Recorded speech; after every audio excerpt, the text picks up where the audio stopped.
collective meeting from our first topic of the year. That's climate education, climate justice, and youth. This is the first of 4 topics we'll be going through around the year. The next one will be sea level rise, then we'll have preservation of local wetland environment, and we'll end the year with permafrost, rapid erosion, and flooding. For this end of the first cycle, we have an amazing guest. That's Abner, that's here. Thank you for being here with us.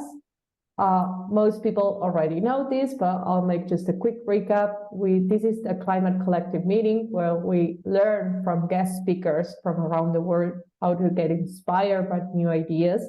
And afterwards, we normally have a climate cafe where there is an art making session where we try to put into practice what we learn. And then we also have the monthly advocacy action items that are in our newsletter, sorry about that. That's how we can contribute to our collective effort in our own times. Today, Abner will introduce us not just to himself and his work, but also to Black Canvas.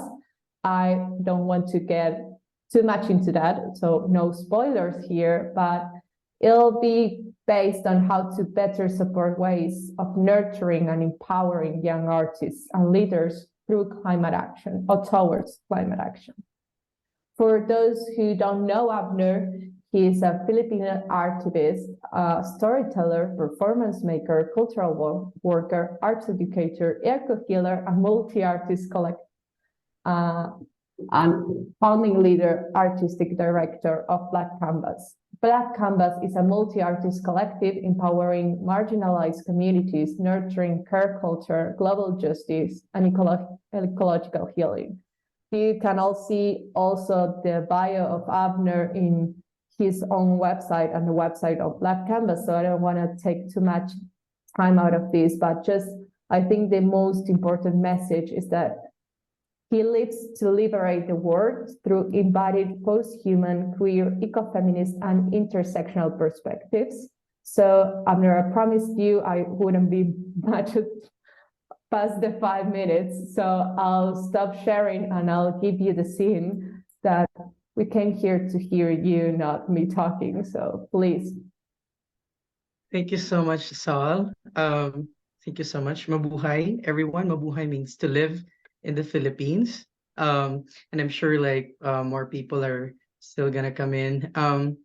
Hello, everyone. And maybe, just very quickly, if you can type into the chat how you would want me to call you, and where you're calling from. And, maybe a bit about yourself, what you do. Are you teaching artist, or working with communities? Are you part of a group? That would be very helpful in understanding what I could also share today. But I prepared several slides, and I have 2 disclaimers. One is that I think that I will not be able to give everything that I imagine I would want to offer generously because of time. Second disclaimer is that I may be able to give so much as well. So however you want to perceive that, so that's fine. But first of all, I just want to check in. Thank you so much. We have people from, Argentina, San Diego. Hello, from Scotland. All right, great. You can just type in where you're from, right? And okay, so I know that some of you are more comfortable with your cameras off, but you could definitely enjoy seeing you. Let's play a quick game to check in. If maybe we could have our cameras closed first, all our cameras closed, and then I want to check in with like a question, and if you feel like your answer is yes, maybe you can turn on your camera. So for those who are coming in, we're playing a game. Okay, so if you're feeling like if your color today, this morning, is color yellow, maybe you can turn on your camera. Okay. I feel yellow today. If you are blue, maybe you can turn on your camera. If you are purple, maybe you can turn on your camera. If you're white, maybe you can turn on your camera. If you're black, you know, color black today, or red, maybe you can turn on your camera. Okay. And if you belong in the colors of the rainbow, maybe you can turn on your camera. Yes. All right. So yeah, so feel free to stay on cam, off cam, anytime, just so it would help me as well, like see and feel you more. This can be very disembodying, the Zoom, how it would be lovely for me to be with you today. But I want to invite you first to for a very, very brief, like somatic opening work before we get into this practice. Can we rub our hands together? And just feel a bit of like, and we feel that heat, somehow we can place it in our heart center like a bird, and then feel our heartbeat. Is it fast? Is it slow? Really tune in. If it helps you to close your eyes, could invite you to close your eyes and just really tune in and listen to your heartbeat right now. And it's as if it's also speaking every beat, and it's saying something. And if you can, try to articulate that in a word or a phrase, and that would be your intention today. Like, you want to focus, you want to offer something, you want to park certain problems or anything, you just want to be present. Whatever the intention is, you can articulate it, you can verbalize it, you can vocalize it. Take 3 deep breaths. And in each breath, really acknowledge that this air comes from the outside, flowing inside your body, and this air coming out of your body as well, giving it back to the world. And lastly,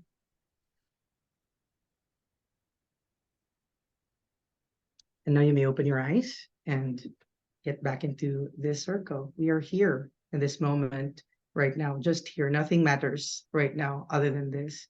Um, and I like to be present as much as, of course, there's so many distractions in the world. But yeah, I always love, no, that's okay, Anne. I always love to be connected with my body if I can, and with the community. And so, hi, I'm Abner. I think I just want to start off right away with my presentation that I also kind of shared from the recent gathering, which is called Surya, the Convening of Earthly Storytellers. And it somehow will flow into the first part, which would be about myself. So um, if it would be a bit more about my journey, and then the second phase would be about the collective, and then the third phase would be specific to Saklao, the Social Actions Community Leadership Arts Workshop. So I'll try to just go through the slides, um, not linger too much. So the journey of my life, or maybe I want to call it the me and the we, or the me and the we and the me. I've been contemplating on this because I think I'm in the journey right now where I'm also inviting myself to blur the lines between the me and the we. I feel that there's potential to this sort of perspective into our climate action work, because I think that we have come to a point right now in human history where we are so obsessed with identifying who we are, but then really we're our ancestors, we're the plants that we eat, the animals around us. So I also try to experiment with my pronouns as a we. I want to start it off actually. So you could also refer to me as we. He and him can work as well. Um, so I also want to honor my beloved late husband. He passed away late last year. I'm also sharing that so that you know where I'm also coming from. I'm in a place of grief right now, and yet I'm here. I'm here actually in our home, but we're letting it go soon. He's with me. He's beside me actually. So just for context, he's an environmental advocate as well. His name is Jared Wahlberg, and I want to honor him. because I know that he wants me to continue. That's why I'm here. So I'm also part of the 10 artist leaders around the world right now, for this program of Georgetown University's Laboratory for Global Performance and Politics. Could check that in their website, what's happening. Okay. And then a huge part of my journey in the recent years was my Asian Cultural Council grant and self-directed residency, and I was stuck in the US um, during a time of pandemic, and that allowed me to really see a map of so many intersections that leads me, of course, to climate justice work. And quite recently, I'm part of the International Teaching Artists Collaborative Impact Climate Artists. So I'm with my fellow artists, Katie, Pavel, and Christine, and all other teaching artists. So that's me. In one of the workshops, you see that's the emotional me, but this is also me. Sometimes like happy walking with people, leading, and this is also me liking to be part of a circle, just like you. I'm sure. This is also me, also literally giving mic to other people or holding the light if it's dark. And this is also me being part of the collective, really feeling cool and really thinking maybe we're doing it right, but maybe I don't know. So, but yeah, these are the beautiful people that have sort of chosen families as well. But this is also me sometimes, my alone time, just like really meditating and really focusing and praying for a better world, praying for peace for myself and all that. But also, this is me when I was young. Abner actually means father of light, and I was born in Cadiz City, Negros Occidental. It's the other side of the city, but if you will come, and I want you to come, and we will make it happen someday with the support of ITAC and many others. I want us to gather here so that you could see the spot in person. You can see the ocean and the mountains and everything. But also, I lived in a city there, somewhere down below. But I lived close to the sea, so we had fishing boats when I was young. I was witnessing the abundance of the sea and all that. So this is the other side of it. Those are my two dogs, Shira and Oliver. But this is also part of our city. This is an island which was highly affected during the strongest typhoon Haiyan, strongest typhoon ever recorded. Would you believe? And this looks like a resort, sort of like Maldives, whatever. But really, there were about 5,000 houses that were destroyed during Typhoon Haiyan, just in our hometown. I don't know if you've heard of that, but it killed like about 10,000 people in Tacloban. So it sounds like a number, but these are like 10,000 lives and stories, all interconnected. So at 12, I actually left to study on top of the mountain. So that give me a privilege of really studying theater arts in a very conducive space surrounding nature. And I had this connection with nature. And this matters because this informs my sentiments when I moved into the city to study arts management, which is, of course, a very rigid sort of like, much more Western approach to gathering people, setting and stuff. And look at that, right? No zoning, everything, polluted, overpopulated. So I think my life has been always about navigating around different spaces, searching for the country, searching for the wild, but then we are in the city. There are twists and turns in my life that, some few fun facts. Well, I've been working with the Cultural Center of the Philippines in Metro Manila, and they're like the Lincoln Center. And I work a lot in their arts education projects and all sorts, from the resident companies. I've also been part of like longest running children's musicals in the Philippines, and that allowed me to actually like really interact with or witness the immense need for arts performances, for giving access to different communities around the country. So there I played a young hero, Jose Rizal, that's our national hero. um I also had a children's TV show, sort of like a Mr. Rogers. So it's pretty strange to know, maybe, but yeah, that also gave me this, like, I think, valuing platforms and influence. And I realized how much important your voice is, especially when people are watching or like listening to you, and how much you can actually turn around that sort of influence to something. And it didn't stop there because I collaborated with the rap artists, like then Eminem in the country, and I had the viral music video, which was about queer narrative, and it sort of was an important part in the conversation of LGBTQIA sort of rights. Still, we are fighting for that, but this was even years ago. It was already 38 million views. I wish I had the funds to do more projects for climate, but I don't. Um, Passion to purpose. So from there, I thought it wasn't really enough. So um, that led me to my work for arts education. There, I was able to work with the Cultural Center of the Philippines, and especially the Department of Education, the National Commission for Culture and the Arts. I think roughly for the past decade now, I've trained like thousands of children and youth and teachers all over the country. And eventually was part of writing the teaching guide for theater for the K-12 program. And so eventually I went into much more institutional work, really writing toolkits, but also like training teachers, capacity buildings and all sorts. And then, of course, disasters happen. So I get invitations to tell stories to children, like those who have been orphaned, like these kids. It's a gym, it's a gymnasium full of children who lost their parents because of landslides, flooding and all of that.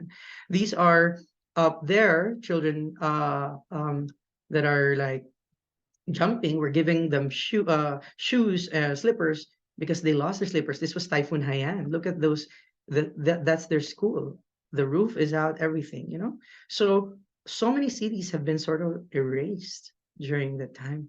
And we would tell stories to them, we do workshops as a way to address psychological first aid. And then eventually we'd also create, together with the Psychological Association of the Philippines, we create programs for teachers to be able for them to hold space for children who went through traumatic moments during disasters. And then also even like for armed conflicts, these are like refugees from uh, a war in somewhere, an isolated war in the Philippines.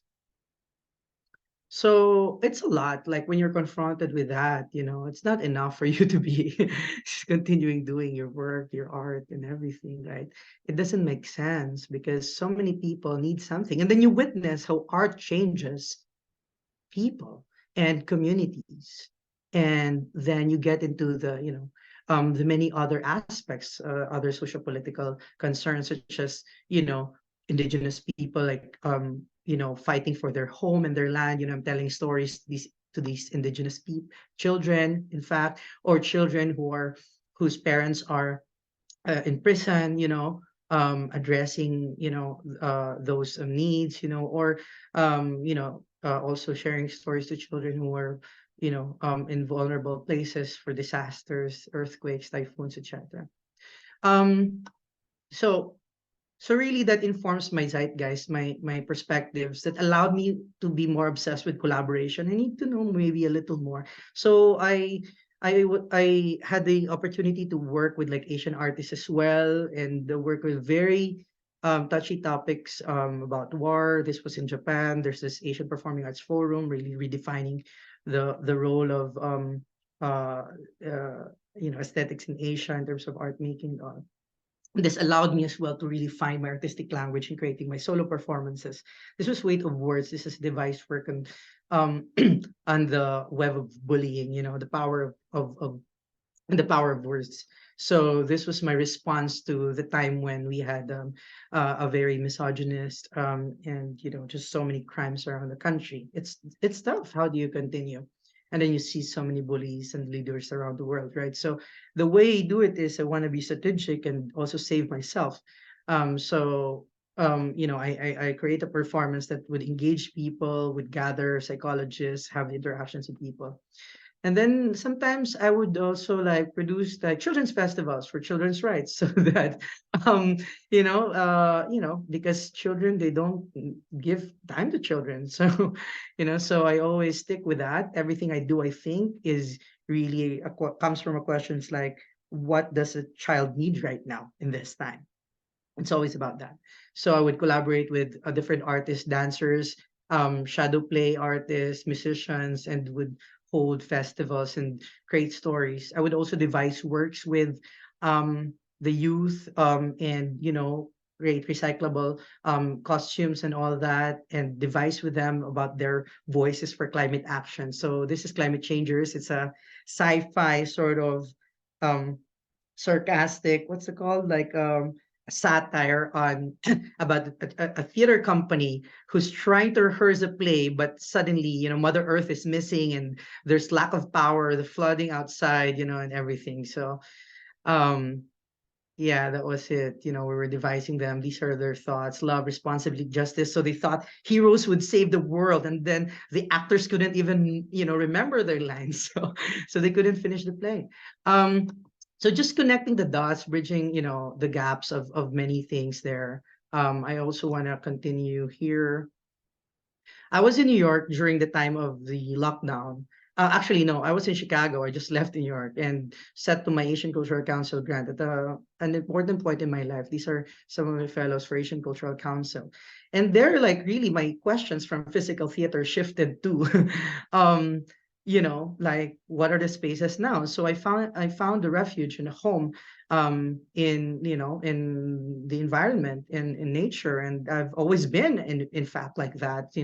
So it shifted from my questions of physical theater work, devising